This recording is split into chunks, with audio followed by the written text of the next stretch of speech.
CPM রাজ্য দপ্তরে যথাযোগ্য মর্যাদায় স্বাধীনতার ৭৭তম বর্ষ উদযাপন করা হয় মঙ্গলবার।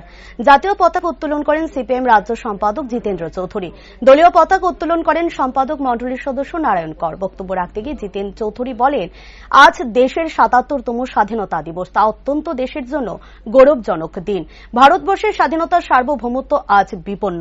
যারা স্বাধীনতাকে বিপন্ন করেছে, সংবিধানকে অস্বীকার করেছে, তারা কোনো না কোনোভাবে ক্ষমতার কেন্দ্রে।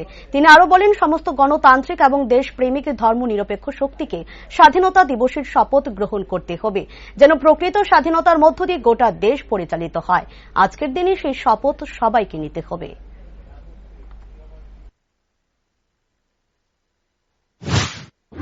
আজকে আমাদের স্বাধীনতার ৭৭তম দিবস। অবশ্যই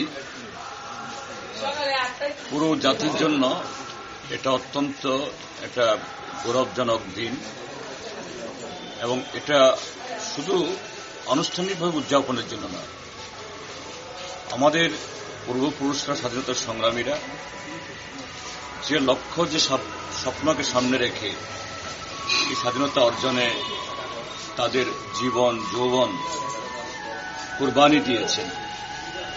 আজকে আমরা স্বাধীনোত্তর ভারতবাসী, এই ভারতের সন্তানরা সেই স্বপ্নকে সাকার করার জন্য, তাদের আকাঙ্ক্ষাকে যাতে আমরা পরিপূর্ণ করতে পারি, তার শপথ গ্রহণের দিন।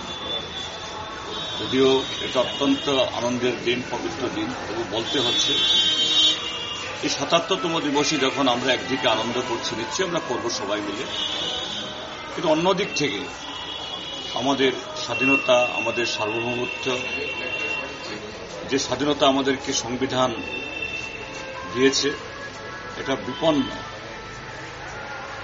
এবং যারা এই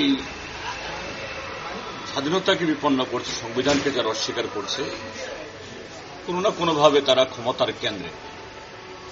তো সেই জায়গায় সমস্ত দেশপ্রেমিক এবং গণতান্ত্রিক ধর্মনিরপেক্ষ শক্তিকে আমাদের এই দিবসের শপথ গ্রহণ করতে হবে, যেন এটা প্রকৃত আমাদের স্বাধীনতার স্বপ্নের মাধ্যমে ভারতটা চলে, দেশটা চলে, এই দেশের মানুষ শ্বাস দিতে পারে, সে ভারতবর্ষ করার শপথ আমাদের নিতে হবে। এটাই আমাদের।